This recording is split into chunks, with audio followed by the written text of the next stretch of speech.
आज डीलरों की हड़ताल कई सालों से चल रही है। मैं बार बार डीलरों की हड़ताल की खबरें लगातार द स्टार इंडिया पर दिखा रहा हूं और आप देख रहे हैं कि आखिरकार पूरे भारत से डीलर किस प्रकार से हड़ताल कर रहे हैं। उनकी हड़ताल को आखिरकार सरकार अभी तक क्यों नहीं मानी है। डीलर अपने हड़ताल को इसलिए रोके थे कि 2023-24 के लिए जो बजट केंद्र सरकार प्रस्तुत करेगी उस बजट में कहीं ना कहीं डीलरों की जो हड़ताल है उसकी बात उस बजट में की जाएगी। लेकिन जिस तरीके से बजट पेश हुआ, बजट पेश होने के बाद डीलर ने देखा कि उनके लिए उस बजट में कुछ नहीं है। उसके बाद डीलरों ने यह ऐलान कर दिया है, जिस तरीके से 7, 8 और 9 फरवरी को आप देखें किस तरीके से पूरे भारत में डीलर ने अपने पोस मशीन जिसके द्वारा वो राशन करने के लाभुक को देते हैं उस पोस मशीन को बंद कर देते, जिसका प्रभाव सीधे रूप से भारत में रह रहे उन गरीबों पर पड़ा था। अब देखना यह है कि इसके बाद अब क्या करते हैं डीलर। क्या अब डीलर वास्तव में जो हड़ताल किए हैं उसको आगे बढ़ाएंगे या फिर सरकार की बात मानेंगे, या फिर सरकार जिस तरीके से कमीशन इन डीलरों को आज कई वर्षों से दे रही है उसी कमीशन पर ये लोग रहेंगे और पुनः कमीशन पर ही आधारित करके गरीबों को राशन मुहैया कराएंगे और कमीशन पर ही अपना काम आगे बढ़ाएंगे। बहरहाल इस वीडियो में समझेंगे कि आखिरकार डीलर इतने लंबे समय से हड़ताल क्यों कर रहे हैं। आखिर डीलरों के इतने लंबे समय से हड़ताल करने के उपरांत उन्हें क्या मिल रहा है। क्या उन्हें कहीं ना कहीं हड़ताल के बाद में सरकार उनके बातों पर अडिग होने की जो संभावनाएं वो लोग जता रहे हैं, क्या उस संभावनाएं को आगे बढ़ाएगी या फिर नहीं बढ़ाएगी। इन्हीं सभी मुद्दों पर हम इस वीडियो में चर्चा करने वाले हैं। हालांकि यदि कहा जाए तो कमीशन की जहां शुरुआत होती है, मेरे हिसाब से यदि कमीशन की बात जहां की जाती है वहां पर देखा जाए यदि कमीशन आता है तो कमीशन कहीं ना कहीं मार्जिन की बात की जाए, कमीशन की बात की, ये वैसे शब्द है जो कि हमारे समाज में, जो हमारे सोसाइटी में और हमारे सिस्टम में ये शब्द कहीं ना कहीं भ्रष्टाचार की शुरुआत का कहीं ना कहीं एक वो शब्द होते हैं जहां से भ्रष्टाचार की शुरुआत होती है। यदि मैं आपको कमीशन पर कहीं रखता हूं, यदि मैं आपको मार्जिन मनी पर कहीं रखता हूं और यदि आप उस मार्जिन मनी और कमीशन पर कहीं रहते हैं मेरे हिसाब से, और वहां पर यदि आप उस पद पर बने हुए हैं और कहीं लगता है कि हमारे कमीशन से नहीं हो पाता है, मार्जिन से नहीं हो पा रहा है, हमारा परिवार और दिनचर्या नहीं चल पा रहा है, तो आप क्या करेंगे कि उस कमीशन को कहीं ना कहीं भ्रष्टाचार में बदलेंगे। और जो आपको लगेगा कि हमें इस कमीशन को इस तरीके से कमाना चाहिए जिससे हमें ज्यादा से ज्यादा लाभ हो, तो आप क्या करेंगे कि वहां को भ्रष्टाचार करेंगे। वैसा ही देखा जाए तो कमीशन सरकार आज कई वर्षों से देती आ रही है। पर क्विंटल देखा जाए तो 70 रुपए कमीशन दिया करती थी, लेकिन जैसे ही हड़ताल हुआ उसके बाद में 90 रुपया पर क्विंटल इन लोगों का कमीशन मार्जिन मनी हो गया है। हालांकि कोरोना कोविड काल में जिस तरीके से देखा गया कि डीलरों ने कहीं इस तरीके से राशन बांटने का कार्य किए थे जिस तरीके को सराहने का हम लोगों की जरूरत पड़ा था। आप देखे थे कि सभी लोग कोरोना कोविड काल में अपने घरों में बैठे हैं, वैसे स्थिति में कहीं ना कहीं पीडीएस डीलर अपने अपने दुकान खोलकर कहीं ना कहीं राशन गरीबों को मुहैया करा रहे हैं। अब मैं यदि बताते चलूं तो सरकार उनके लिए जो राशन बांटते हैं डीलर, उनके लिए कोई वैसा दुकान नहीं देती है जहां वह 24 घंटा खोल कर बैठे, या फिर वैसा मान लीजिए वो लोग जो राशन बांटते हैं पीडीएस दुकानदार, जो दुकानदार सार्वजनिक वितरण जो दुकानदार है जो राशन बांटते हैं, उनका ये है कि वो अपने घर में ही राशन बांटते हैं, अर्थात वो अपने घर में राशन को लाते हैं और घर में ही राशन को रखते हैं और वहीं से बांटते हैं। अर्थात वो दुकानदार वो कहीं दुकान खोलकर नहीं बैठते। लेकिन यह पीडीएस का सिस्टम है कि 30 दिन कहीं ना कहीं दुकान खुला रहना चाहिए, लेकिन 30 दिन दुकान खुला नहीं रहता क्योंकि वो उनका निजी मकान होता है, वो उनका निजी घर होता है, इसलिए वो 24 घंटा खुला नहीं रहता है। अब हालांकि यहाँ पे ये सोचने की बात है कि जहाँ पर केवल कमीशन दे रही है सरकार, न तो उस घर का किराया दे रही है सरकार, न तो बिजली का भरपाई दे रही है सरकार, जिस तरीके से पोस्ट मशीन है उसमें जिस तरीके से इलेक्ट्रिक लगाता है, बैटरी लगता है, उसका खर्च भी सरकार नहीं दे पाती है। तमाम इशू है डीलरों से मिलने के बाद। अब तमाम खबरें वो देख रहे हैं किस तरीके से मैं डीलरों से मिल रहा हूँ, डीलरों से मिलने के बाद, महामंत्रियों से उनके मिलने के बाद, जो संघ के महामंत्री हैं उनसे मिलने के बाद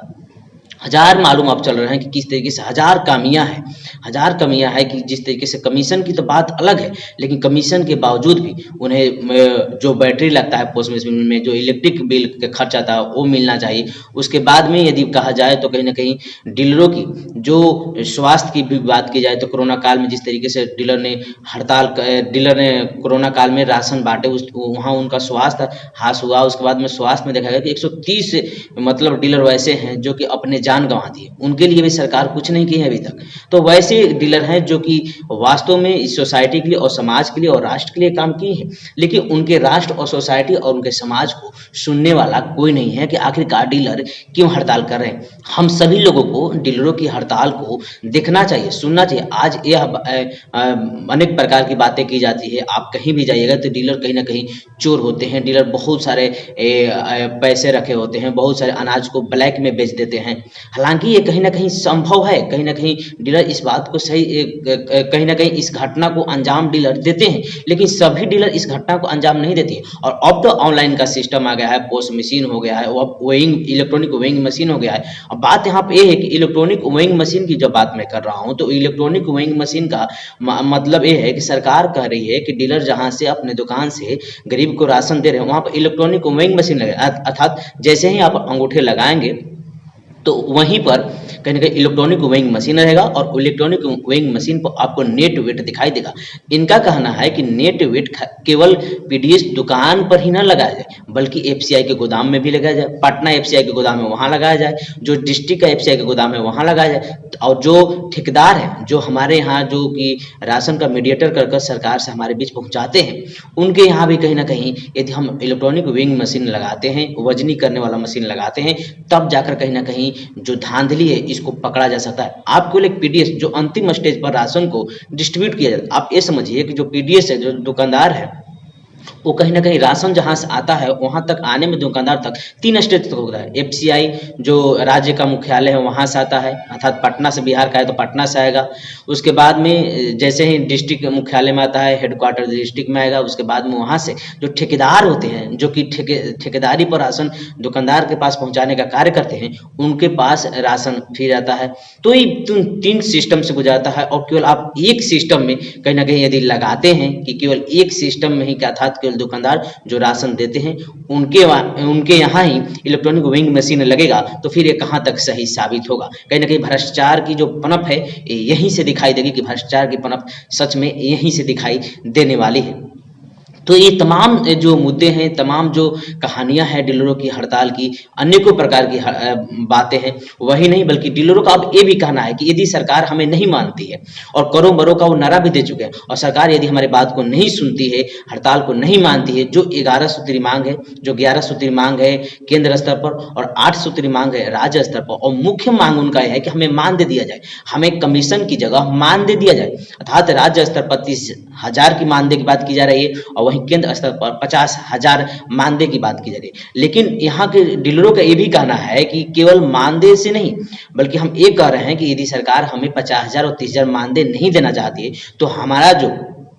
पैसा कमीशन के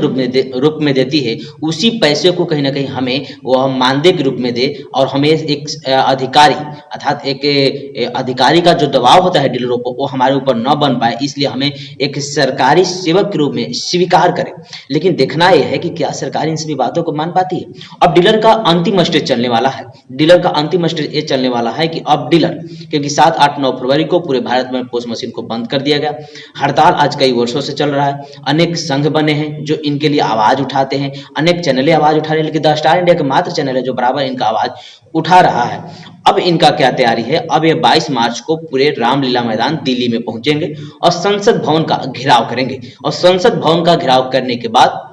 देखना होगा कि क्या सरकार इनके बात को मान गई, क्या इनके सरकार बात जो ये कह रहे हैं आज कई वर्षों से क्या मान जाएगी या नहीं मान जाएगी। क्योंकि देखा गया कि राजस्थान सरकार हो, केरला सरकार हो जो कि मानदेय की बात मान गई, वह स्टेट सरकार जो मानदेय की बात मान गई, तो क्या यह इन तमाम बात जो कि डीलर अभी हड़ताल में अपने कह रहे हैं क्या इनके बात भी कहीं न कहीं केंद्र सरकार मान जाएगी या फिर बिहार सरकार राज्य सरकार मान जाएगी। अब देखना रहेगा कि 22 मार्च का इनका कैसा रहता है हड़ताल, क्या सफल रहता है। वैसे तो इनका हड़ताल देखा जाए तो सभी हड़ताल कहीं ना कहीं सफल रहा है, लेकिन कमीशन की बात कहीं भी की जाती है तो मैं सच कहने के लिए बराबर उतर आता हूं कि कमीशन जहां भी आएगा जहां भी आएगा वहां कहीं ना कहीं भ्रष्टाचार, करप्शन दिखाई देगा। इसलिए सरकार को कहीं ना कहीं इस पर और कहीं ना कहीं फेयर्स प्राइस डीलर्स एसोसिएशन के लोगों के साथ मिलकर कहीं ना कहीं इस पर एक अच्छे तरीके से नियम और पॉलिसी बनाकर कहीं ना कहीं इन लोगों को मानदेय देने की जो कवायदे लोग शुरू किए हैं उस पर कहीं ना कहीं खरा उतरने का कोशिश करना चाहिए। अब देखना ये रहेगा कि क्या सरकार इनके बात को मानती है या नहीं मानती है, क्योंकि लंबे वीडियो के चलते मैं अगले एपिसोड में बतलाऊंगा कि आखिरकार 22 मार्च का जो हड़ताल होने वाला है इनका हड़ताल कितना सफल रहेगा।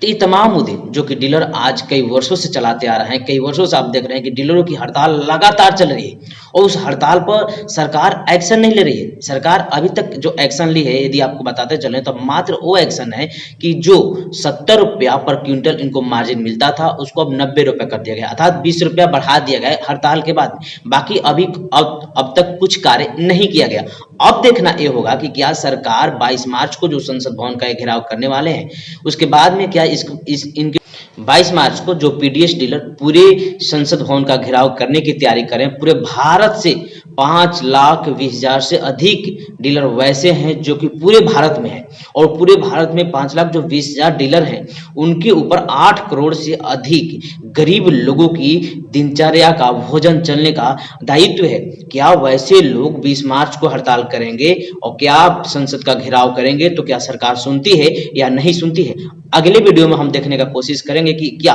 22 मार्च को सरकार इनकी हड़ताल को मान जाएगी या नहीं मानेगी, और यदि नहीं मानती है तो ये आगे क्या स्टेप लेंगे, अगला स्टेप क्या उठाएंगे, इस बात को देखा जाएगा। और यदि मानती है सरकार तो ये भी देखा जाएगा कि आखिरकार सरकार इतने लंबे समय के बाद कौन कौन से इनके मुद्दे पर जो 11 सूत्री मांगे हैं, जो 8 सूत्री मांगे हैं, कौन कौन मुद्दे मान गई है। बहरहाल यदि वीडियो ये आपको अच्छा लगे तो आप हमें लाइक, कमेंट, शेयर जरूर करें। द स्टार इंडिया बिहार का भरोसेमंद चैनल जो कि सच दिखाने का कोशिश करता है। धन्यवाद।